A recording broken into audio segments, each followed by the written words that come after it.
the hospital. So you're not there with them. So what are the things you can do? So I'm going to give you some real brief things. First thing is start getting a letter campaign. Start writing notes and 2 or 3 lines. I love you. We miss you. I'm sorry you're feeling bad. And put in a picture. And the picture can be of them dancing, of them with their friends, of them being silly, of them at work.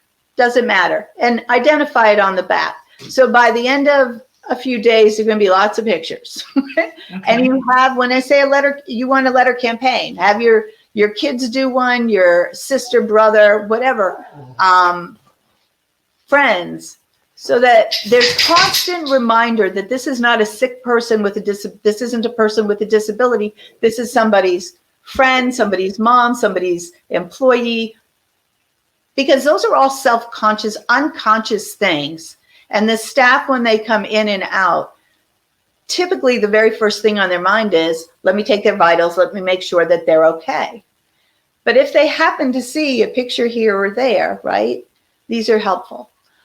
Other thing that's really, really helpful, if you're when your loved one initially goes to the hospital and you're told you have to leave, don't ever take no for an answer. You say things like, I understand what the rules are, but as a reasonable accommodation under the Americans with Disabilities Act, I'm actually asking for an accommodation for me to stay with my child because of their disability, and these are the things I can do. Now, you can stamp your feet and scream and do all kinds of things. I don't recommend that. I do recommend saying, these are the kinds of things that I can do for you. This is what I can do for you. And you talk about, I know they need to be turned every 2 hours. I know when they need something to drink and I can just get it for them. Or I know when they're in pain and I can ring the buzzer because they can't ring the buzzer. They're not going to be able to tell you that they're not feeling good or what their pain level is. Okay. Things like that. So that's something you do before you leave the hospital, if you're told you have to leave. And it's something you continually do on the phone in the event you have to leave the hospital. Okay. So yes. So has that, in your experience, or have you heard where that has worked for anyone? And of course we want to do. I have. Okay, good. I have. So, and this leads me again to one more thing, and that is find out who knows somebody who works at that hospital. Okay.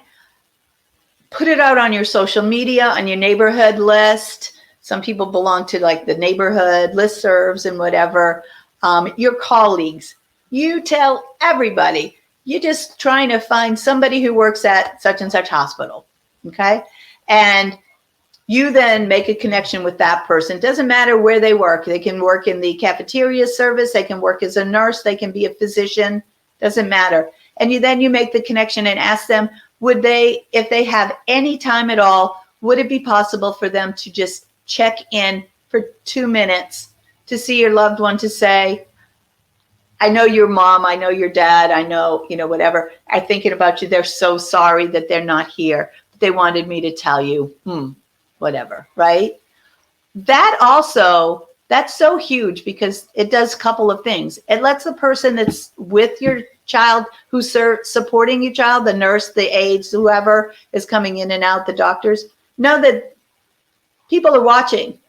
people are coming in and out, and you better have your good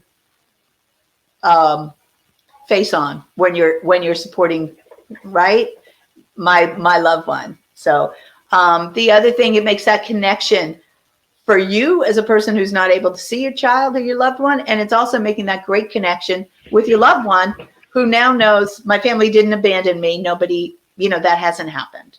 That they do. So what if, we are, a lot of us are the mama bears, right? Right. Mm-hmm. So, and I'm remembering the film, Terms of Endearment. Do you remember that? Yeah, with Shirley MacLaine, and she's, give my daughter the medicine, that kind of thing. What if you go the other route and you say, I'm not leaving?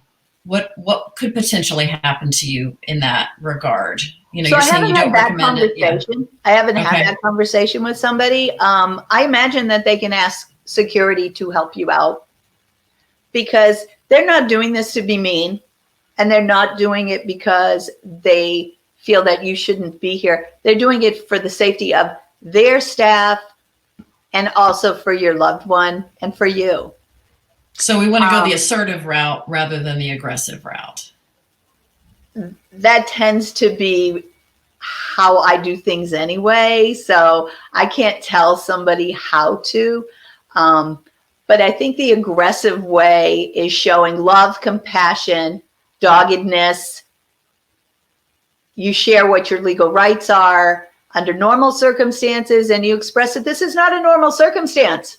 So you need to listen to me, you know. Right. And we have different styles and personalities in advocacy. That also applies in advocacy as well. Yeah. Absolutely. Absolutely. But to get back to what worked for a family, I've talked to more than one. So I'm going to give you two stories real brief. Okay. One gentleman in his 30s, challenged in many ways, has spent his entire 32 years in his parents' room with 24/7 care by mom, dad, family members. Okay. Got sick, not with COVID, but needed to go into the hospital. They tried really hard to keep him out of the hospital. They did everything that they could, continue to be monitored with the doctors, etc., but it had to happen. So they thought, because they have two friends, good friends, that work at that facility, that they would be all set. Not so much. So they found that mom actually was told that she did have to leave. She could not stay as soon as they admitted him. Okay. Then they allowed her to come back the next day for a very brief time. She coughed 3 times and they got her out immediately. You can't come back. Oh, wow. Yes. They had no idea that she would have choked on herself if she knew that was the case. Okay. Then again, so he's again pretty much alone. In the meantime, they are calling everybody in the family and friends are calling risk manager at the hospital. They're calling the social worker. They're calling the nurse administrator, everybody that they can get on the phone to explain why they need to be there. Now, their two friends were checking in, but still, that's not a family member 24/7. And this is someone who needs 24/7 care. And they will give if you make a request, they will give somebody a sitter if they have a volunteer sitter. But there's no guarantee that they do, because this is hard times right now. Right. They're having staffing problems as well. So anyway, then he needed a procedure. And so the facility let the dad in during the procedure process and then made him leave after that. And on day 4, they were allowed 24/7 family member. But it did take dogged calling. And this was persistence. in Yeah, persistence. And like you said, not taking no for an answer. Mm-hmm. Yeah. Right. So now one of the things that they also did is they insisted every time they spoke to the nurse or doctor that they got their loved one on the phone so that they could hear their voice and they could talk to them. Their loved one doesn't use words to communicate. So, but they heard mom, they heard dad, they heard sister. These are huge. These are really important. It's important for 2 reasons. It's important for the connection for the parent or the loved one. It's important for the person who's in the hospital. And it's also important for the staff to see that this is a loved person. This is a valued human being. This is not a patient and just a sick person with a disability. And I know I've said this probably 5 times already, but it's because you really need, these are all, you don't have to say it, you demonstrate it. And these are unconscious things that then caregivers nurses, staff pick up on. Right, Okay. right. So very helpful. Even the people that are bringing in the food, your meal time, or feeding you, depending on the issue. Very important. Another thing is your loved one can't push a button to say, I need the nurse, right? If they're not able to do that, then you insist that they have a two-way electronic communication system. I don't like to use the term baby monitor, but that is a baby monitor is also a two-way electronic communicator. And you have one in the nursing station and one in the person's room, and they have to have it on so that they can hear. Right? And so that's really important. NICUs, the neonatal intensive care units, have baby monitors. And so you can insist that they have that, or bring your own in. Okay. And, but so these are just little tips that I've, it isn't all coming from me. So it's coming from a lot of people who I've talked to, and we've brainstormed, and they've brainstormed and shared what's happened. So, okay. So that's one story. I know that was really long. Do I have time for another? Oh, absolutely. Yeah. Okay. So another story is not hospital. This is urgent care. This is a young woman who's 18 who has autism on the spectrum. Because she was 18, she needed to. Okay, so she had a medical issue that needed to go. She needed to go to the urgent care that's affiliated with a health clinic, not a hospital, but a medical support place. Right. And what ended up happening is, because she was 18, they said, oh no, you can't go in with her. She's an adult. You're not her guardian. And mom knew that that's not going to work. And so she took her literally off out of the place, called the doctor, and then called our office. And it turned out, this is another really important thing, that there were actually policies in place at corporate for this place that is nationwide, okay, that the people in Georgia just didn't know. And that was an exception. And absolutely mom could come in. So once, a few phone calls were made. So I'm telling you, you don't have to just call the P&A, Protection and Advocacy Office. You can also call corporate. Don't take no for an answer. Keep on pushing and find that, I need to see your policy. Show me what your policy is. And go from there, because that eventually she got to see the doctor. She got treated. Life was good. Mom was able to be there. But that could have turned into something that was something that was really, could have ended her up in a much worse place, because mom wasn't going to let her in without her. And if she didn't get the treatment that she needed, it could have gotten worse, right? Right. More complicated. So those are just two stories that they're a little bit different. I'm going to stop there. And I really like the idea of a guest book that you had as well. So as visitors are allowed in, they write short notes. So to bring in some kind of a notebook or something where people can do that, I think that's a fantastic idea. Mm-hmm. Yeah. And again, if you're not able to be in there, and they're not allowing visitors per se, because typically, so I'm going to just tell you, I do love the guest book. I love that idea. And so sometimes we always tell people when they're prior to COVID-19, guest book is fantastic idea, because people are coming in and out. Now with COVID-19, people may not be coming in and out as frequent, but you're still going to have maybe a connection in the community that works at the hospital that's there, and they can put notes in. And perhaps the sitter, you could encourage the person who's sitting with your loved one, that's a volunteer at the hospital, who can also write in there things that have occurred.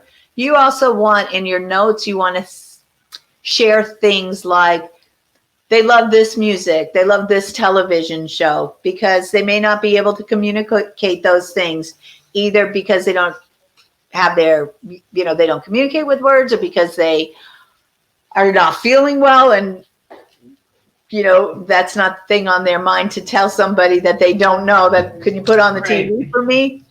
But if you write that in a note, these are things, right? So, I mean, it's a continuing, keeping that conversation going until you get in there yourself. And I guess the other really, they wanted to make sure that your folks knew. So can I read something real? So this has been an issue. I'm not sure that you've heard this yet. Maybe you have. But people with disabilities are often discriminated against, and people often make stereotypical decisions as to who should have what medical treatment. That happens. I wish that it didn't happen, but it does happen. And so I want to read something so that everybody knows you have a legal right. Your legal rights are still intact. Okay. And the Georgia Department of Community Health, the Georgia Department of Behavioral, DBHDD, and Georgia, also the Department of Public Health. All three commissioners have put out a non-discrimination in medical treatment for COVID-19. So it's really important to know that. I'm happy to, I don't think you need to scan it. I think you need to know it. But if you need a copy of it, I'm happy to get it to you, Rita. Where's it posted? Is it posted somewhere? Or I'm sure that it is. I'm sure it's posted many places. I can get that for you. Okay, I'll get that for you. That sounds. Thank you. Yes, and I'm just going to read this part. So March 28th, 2020, the Federal Office of Civil Rights at the United States Department of Health and Human Services issued guidance reminding covered entities to keep in mind their obligations under laws and regulations that prohibit discrimination on the basis of, et cetera, including people with disabilities. I'm not going to read the entire thing, but the important part of this is it further emphasized that persons with disabilities should not be denied medical care on the basis of stereotypes, assessments of quality of life, or judgments about a person's relative worth, right? Based on the presence or absence of disabilities. This is really important. This is the law, and this is federal law, but it's important that it's now out there for people. So the other thing I'm going to say is with our work, a lot of what we do outside of COVID-19, I've been doing this for years, is periodically we get a call that the doctors want to take this person with a disability off life support because they really don't have a good quality of life.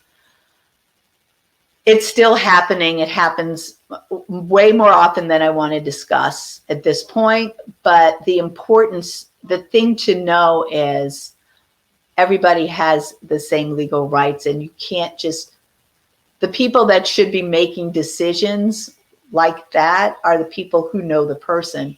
So if the person can't make the decision, you don't let somebody who's known them for 10 minutes make a decision, or who's making financial decisions based on their stereotypical. Mm-hmm. So anyway, that is a nightmare scenario. And I think folks would probably want to have that statement. So if you could send that to me, and I will definitely share it with folks. And absolutely. I mean, yeah, we still have so much to overcome. I'm sorry, what? We still, our folks with disabilities still have so much to overcome in terms of those stereotypes and, quality of life issue and all of that. So right. I think families would want that. Okay, so just to quick summarize, to help us with our worry and our anxiety, there are things that we can have in place to plan. Right. So we can have that snapshot document that's 1 or 2 pages. We can have that ready. We can also know to be polite and persistent if we're told no, that we cannot stay. And there are some things that you mentioned in terms of strategies and helping to get the community involved with ensuring our loved ones are safe if they are admitted to the hospital. Is there anything else that we should know? Or Yeah, so not to covered forget. so much, and I love the stories, by the way. The stories are great and very helpful. You. Thank you. So, making sure you know your work, your advocacy does work, and as polite as you are, firm is still very important. Okay, very firm. Making sure people really know that this is a person who is loved, who has value, who has gifts and talents. They're sick right now. That's all. And you can help them make this. And when I say them, the nursing staff, the physicians, the hospital staff, you can help make their life so much easier being there, helping to support that person. Some resources, Communication First is one of my favorite. They have a rights tool, your rights toolkit, and it includes some about communication rights and accommodation needs. It's really, really good. And it also has a lot of your legal, the laws, federal laws, all in one place. So I really like that. I think it's easy to use. And then the SWAN, which is the statewide advocacy network of individuals, parents, and self-advocates in New York. They put together some really wonderful resources as well. So I think I can give you, I think it's going to be in my blog anyway. So I'll give you my blog. Okay. Great. This is great. This is great. I hope this was helpful, and it was a lot longer than I thought it would be. So. It was very helpful, but you had a lot of really wonderful things to say, helpful things to say. And Denise, you are such a treasure. And so just know that I thank you so much. Thank you to the Georgia Advocacy Office for all the wonderful work that you do. A lot of what you do is behind the scenes. And so I'm so pleased to see the blogs coming out and participating on this interview today. So